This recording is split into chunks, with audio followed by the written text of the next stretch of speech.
नमस्कार, सत श्री अकाल, आदाब। मेरा नाम मनदीप पुनिया है और आप सुन रहे हैं पंजाबी रेडियो यूएसए। मैं एक बार फिर हाजिर हूँ नए बुलेटिन के साथ और शुरुआत करते हैं आज की मुख्य खबरों से।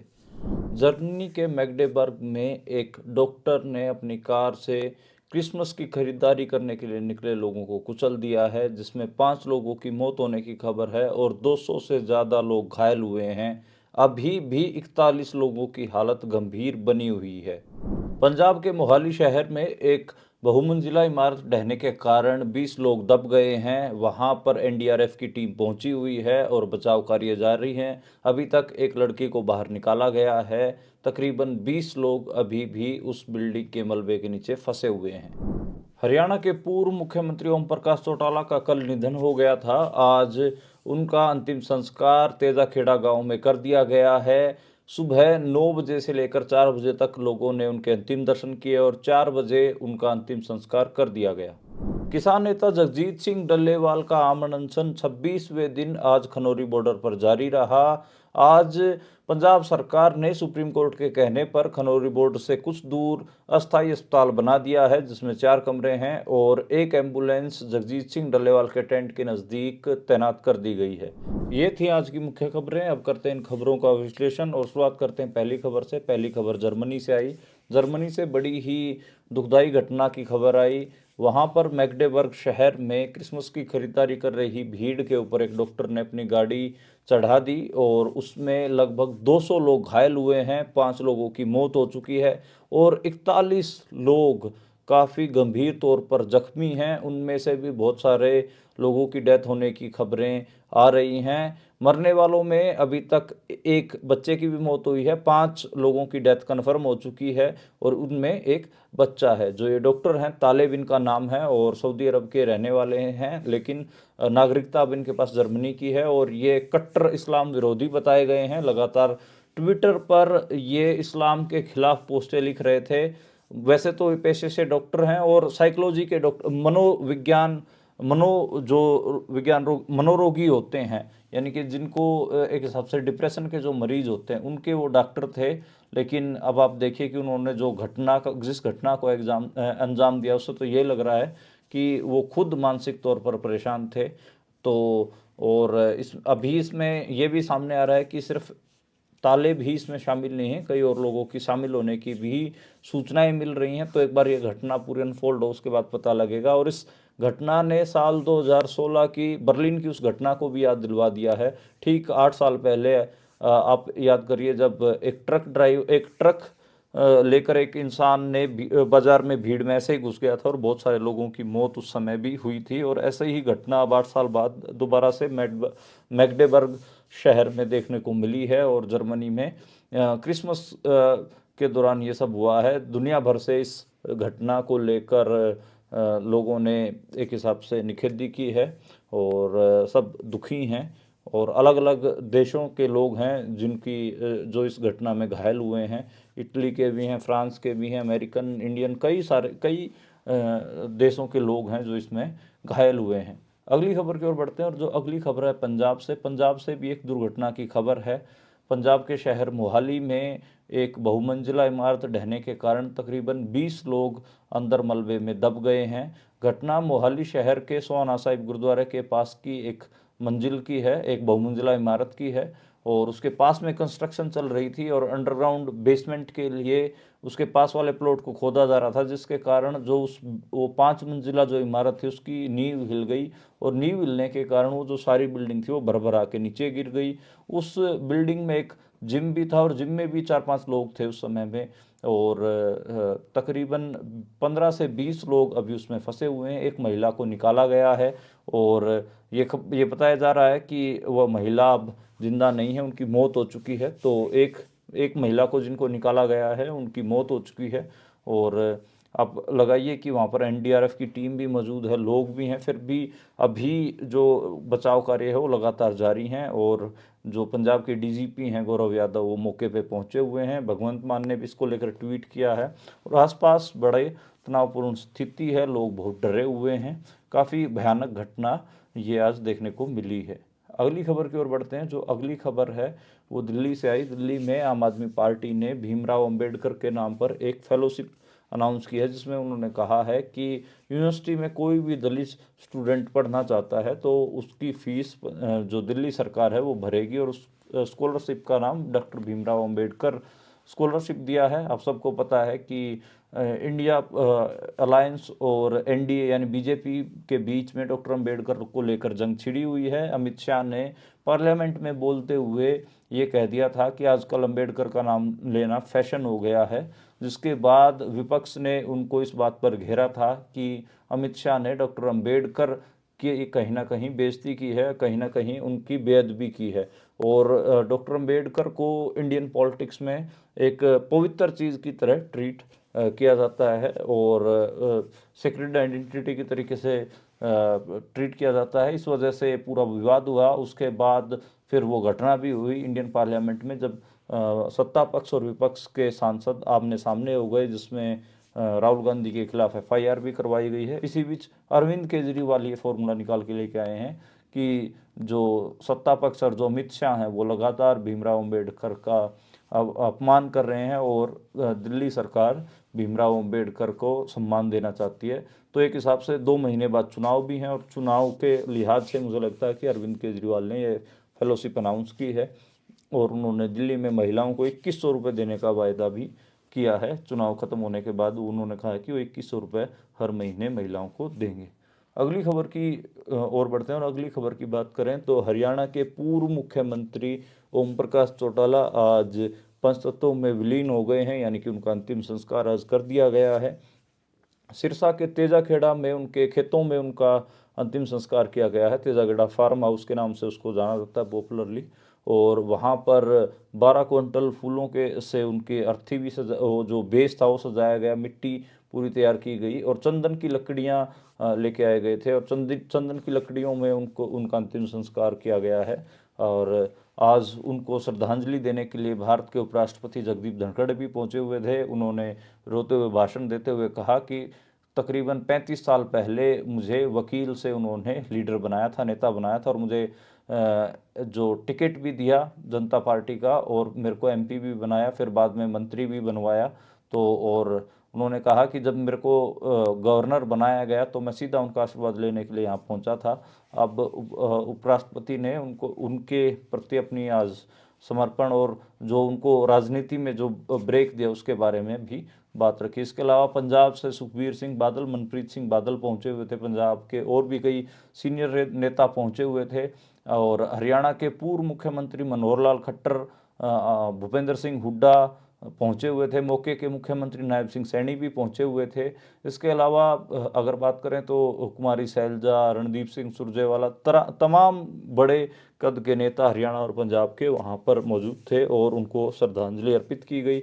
9 बजे से लेकर 4 बजे तक लोगों ने उनके दर्शन किए, और तकरीबन 4 बजे उनकी अंतिम यात्रा निकाली गई, और उनकी अर्थी सजाकर वहाँ पर उनको मुखाग्नि दी गई। उनकी जो अर्थी में जो उनके दोनों बड़े बेटे अजय चौटाला और दोनों बेटे अजय चौटाला और अभय चौटाला ने उनको कंधा दिया, उनके पोतों ने भी कंधा दिया, और मुखाग्नि अजय चौटाला और अभय चौटाला दोनों ने एक साथ दी, और उसके तकरीबन 4 बजे उनका अंतिम संस्कार किया गया। तो आज 9 से 4 बजे तक वो अपने समर्थकों के बीच में थे, पहली बार, वो भी मृत, और उनके समर्थक रो रहे थे और उनके ऊपर फूल भी बरसा रहे थे। काफ़ी गम का माहौल दिखा, और इंडियन नेशनल लोकदल पार्टी उन्होंने खुद गांव-गांव जाकर बनाई थी, इसलिए आईएनएलडी की जो एक पूरी कोर टीम थी वो भी आज देखने को हमें मिली। कार्यकर्ताओं से लेकर नेताओं तक सब वहां पर मौजूद थे। इसके अलावा जो उनका अंतिम संस्कार किया गया और आज के सम्मान के साथ किया गया, तिरंगे में उनको लपेटा गया था, और उनका जो इंडियन नेशनल लोकदल का जो इलेक्शन सिंबल था चश्मा, वो भी उनको पहनाया गया, और जो वो पगड़ी बांधते थे हरे रंग की, वो भी उनको बांधी गई। इसके अलावा वो हमेशा धोती कुर्ता पहनते थे, तो सफ़ेद धोती कुर्ता उनको पहनाया गया, और जिस शान से, जिस रोब से वो जीते थे, उसी शान में उनको विदा किया गया है। और मैं तो कहूँगा कि एक अकेले ऐसे मुख्यमंत्री रहे हरियाणा के जिनके नाम के पीछे साहब लगा। उससे पहले बंसीलाल जी, देवीलाल जी, और अगर कहें तो भजनलाल जी, सब मुख्यमंत्रियों के नाम के पीछे जी लगता था, लेकिन उनके नाम के पीछे साहब लगा। उनको चौटाला साहब कहा जाता था, और सही मायने में वो साहब उनकी थी, उनकी जिस हिसाब से प्रशासन के ऊपर पकड़ थी और चीज़ों को समझने की और आम देहाती भाषा में उनको थियराइज करने की जो उनकी कैपेसिटी, इसलिए उनको साहब कहा गया। और वो जब गांव-गांव जाते थे तो गांव वालों से दो चीज़ें ज़रूर पूछते थे। वो कहते थे कि क्या आपके गांव की फिरनी पक्की हुई, क्या आपके गांव का शमशान पक्का हुआ, ये दो बात ज़रूर पूछते थे। और कोई गांव मना कर देता था तो तुरंत वहाँ पर पक्की फिरनी और शमशान घाट के लिए वो जो फंड थे वो एलोकेट करवा देते थे। तो एक हिसाब से जो हरियाणा के गांव में जो पक्की फिरनियाँ मिली, वो अगर मैं कहूँ तो उसमें एक किसी आदमी का रोल है, तो वो कहीं ना कहीं चौधरी ओम प्रकाश चौटाला का रहा। और उन्होंने ही पक्की फिरनियाँ दी गांव में। और शमशान घाट, सभी शमशान घाट उन्होंने पक्के करवाए ताकि बारिश का मौसम हो, ठंड का मौसम, कैसा भी मौसम हो, उसमें अगर किसी व्यक्ति की अंतिम यात्रा निकाली जा रही है, उसको अंतिम विदाई लोग दे रहे हैं, तो वो ढंग से दी जाए। उसमें उनकी जो लाश है या फिर उनकी जो शरीर है किसी भी मृत व्यक्ति का, वो रुले नहीं, यानी कि वो उसकी बेअदबी ना हो। तो इसका वो बड़ा उन्होंने ख्याल रखा और उस हरियाणा के हर एक शमशान घाट को उन्होंने पक्का करवाया। बाकी वे 89 साल के थे और 1935 में उनका जन्म हुआ था। हरियाणा के 5 बार के मुख्यमंत्री रहे, 7 बार के विधायक रहे। और एक हिसाब से उनका जो कार्यकाल रहा वो अलग अलग चीज़ों के लिए याद किया जाएगा। एक चीज़ तो यही कि उन्होंने कभी भी किसानों की फसलें मंडियों में नहीं रुलने दी। एक उनकी बड़ी कमिटमेंट देखने को हमें मिलती है। और हरियाणा की पॉलिटिक्स में अक्सर बहुत सारे नेताओं ने गोत्र लगाने शुरू कर दिए थे, लेकिन उन्होंने अपने गोत्र की बजाय अपने गांव का नाम ही रखा और उनके गांव का नाम चौटाला। गोत्र उनका सिहाग था, लेकिन उन्होंने कभी भी पब्लिक प्लेटफॉर्म से अपने गोत्र का जिक्र नहीं किया। और जो हरे रंग की पगड़ी थी तुर्रे वाली, वो उनकी हमेशा शान रही, उनके सर पे जस्ती रही। और वो आखिरी नेता थे हरियाणा के जो धोती कुर्ता पहनते थे। उनसे पहले चौधरी देवलाल, भजनलाल, ये सब धोती कुर्ते पहनते थे, लेकिन अभी की जनरेशन में वो आखिरी बचे हुए थे। उनके बाद मुख्यमंत्री बने भूपेंद्र हुड्डा हों या फिर अगर हम बात करें मनोहर लाल खट्टर हो, नायब सिंह सैनी हो, इन्होंने कभी भी अपने सार्वजनिक जीवन में हमें तो एक बार भी ये कभी धोती बांधे नहीं दिखे। तो वो अकेले धोती कुर्ते वाले आखिरी नेता थे। अब वो भी, उनकी भी विदाई हो गई है। और उनकी दो चीज़ें और मशहूर थी। एक उनका जो कार्यकर्ताओं का नाम से जानने का उनका जो मामला था, उनकी याददाश्त बहुत शार्प थी। वो अपने कार्यकर्ताओं के नाम और नंबर हमेशा याद रखते थे। उनका कार्यकर्ता कहीं पे भी मिल जाए, वो हमेशा उनको नाम से बुलाते थे और कभी भी वो डायरी नहीं रखते थे। उनके नंबर भी वो मुज़बानी याद रखते थे और तुरंत उनको फ़ोन मिलाते थे। वो आम कार्यकर्ताओं से फ़ोन पे बात किया करते थे। ये भी उनकी खासियत रही। और उनका जो जुड़ाव था वो बहुत ज़बरदस्त अपने कार्यकर्ताओं से था। यार, आज उनका आखिरी दिन था, आखिरी यात्रा आज उन्होंने पूरी की और अब वो पंचतत्व में विलीन हो गए हैं, प्रकृति में विलीन हो गए हैं। तो मैं तो अभी के लिए तो आज उनके लिए इतना ही।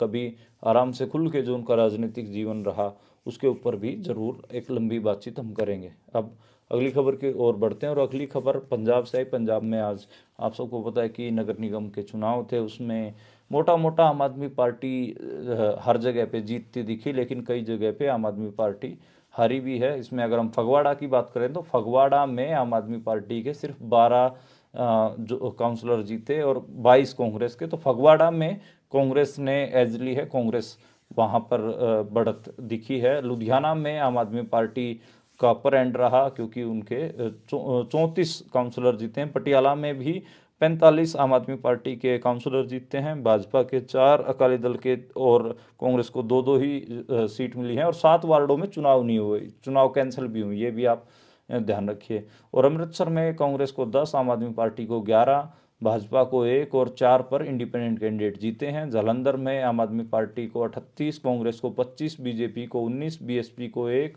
और 2 पर इंडिपेंडेंट कैंडिडेट जीते हैं। तो मोटा मोटे रिजल्ट में अगर फगवाड़ा को छोड़ दें तो लुधियाना, पटियाला, अमृतसर और जालंधर में कहीं ना कहीं, अगर ये नगर निगम की मैं अपडेट दे रहा हूँ तो नगर निगम चुनाव में इन अपडेट्स में तो आम आदमी पार्टी का जलवा दिखा। एक फगवाड़ा शहर में कहीं ना कहीं कांग्रेस का जलवा देखने को मिला है। सॉरी।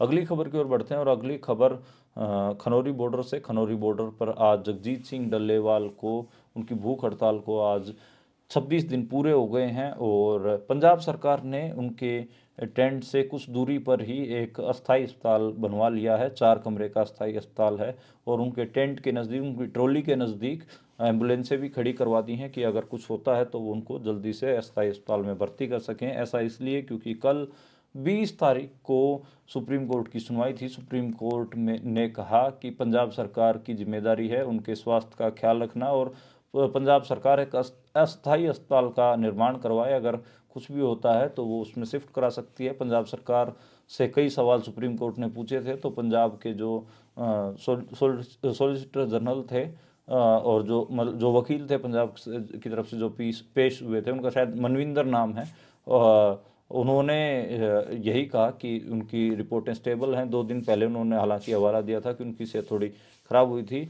जो डॉक्टर लगातार जगजीत सिंह डल्लेवाल की सेहत का ख्याल रख रहे हैं, उनकी सेहत को देख रहे हैं, उनका कहना है कि वो एक पतली तार से बंधे हुए हैं, कभी भी वो जो पतली डोर है वो टूट सकती है। वो एक डोर पे झूल रहे हैं बिल्कुल, और बहुत एक हिसाब से खतरनाक स्थिति है। उनको साइलेंट हार्ट अटैक का भी खतरा है। उनके लीवर, मल्टीपल जो ऑर्गन्स फेलियर होते हैं जिसमें लीवर हो गया, किडनी हो गया, हार्ट हो गया, उन और ये सब फेल होने का भी खतरा लगातार उनके लिए बना हुआ है। आपको पता होगा कि परसों वो बेहोश भी हो गए थे, 10-15 मिनट बाद उनको होश आया था, उल्टियाँ भी हुई, बहुत कमज़ोर हो गए हैं। 14 किलो वजन के आसपास तकरीबन उनका वज़न कम हुआ है और काफ़ी एक हिसाब से मैं कहूँगा कि बहुत दयनीय स्थिति है। और सरकार फिर भी कोई सार नहीं ले रही है, कोई सुनवाई नहीं कर रही है किसानों की, कोई बातचीत के लिए हामी नहीं भर रही है, बातचीत के लिए आगे नहीं आ रही है। तो ये एक बड़ी दुखदायी स्थिति है। इसके अलावा एक अपडेट और है किसान आंदोलन से। आज संयुक्त किसान मोर्चा जो इस आंदोलन का में पार्टिसिपेट नहीं कर रहा है, उसका एक पैनल आज पटियाला में मिला। जो शंभू बॉर्डर और खनौरी बॉर्डर पर जो किसान नेता आंदोलित हैं उनसे मिला। और इसमें हालांकि एसकेएम नॉन पॉलिटिकल यानी कि खनौरी बॉर्डर की जो लीडरशिप है वो शामिल नहीं हुई। शंभू बॉर्डर के जो लीडर हैं उसमें श्रवण पंदेर हों या फिर तेजवीर सिंह पंजोखरा साहिब हों या फिर सुरजीत फूल हों, या ये सब लोग मिले थे। और इधर से एसकेएम की तरफ से डॉक्टर दर्शन पाल, जोगिंदर सिंह उग्राहा और भी जो जत्थेबंदियाँ उनके लोग आए थे। और ये सुनने में आया है कि जो मीटिंग में जो बातचीत हुई उसमें थोड़े पॉजिटिव साइन है। मीटिंग अब एक और रखी गई है जो कि 23 तारीख की है। 23 को दोबारा मीटिंग होगी। अगली मीटिंग के लिए चीज़ें छोड़ दी गई है और ये कहा गया है कि हाँ, कुछ चीज़ें हमें एक साथ करनी चाहिए। तो एकता थोड़ी थोड़ी दिख रही है कि बने। और बलबीर राजेवाल भी शायद इस मीटिंग में मौजूद थे। मुझे लगता है कि एकता होनी चाहिए और कुछ चीज़ों को भुला के थोड़ा सा आगे बढ़ा जा सकता है, जिससे कहीं ना कहीं किसानों के इस आंदोलन को मजबूती मिले। और एसकेएम को सोचना चाहिए कि उनको अब कम से कम मतलब क्रेडिट वार में ना घुस के किसानों के जेन्युइन मुद्दों के लिए लड़ाई लड़नी चाहिए। ये थी आज की मुख्य खबरें और उनका विश्लेषण। कल दोबारा मुलाकात होगी नई खबरों के साथ, नए बुलेटिन के साथ। आप देखते और सुनते रहिए पंजाबी रेडियो।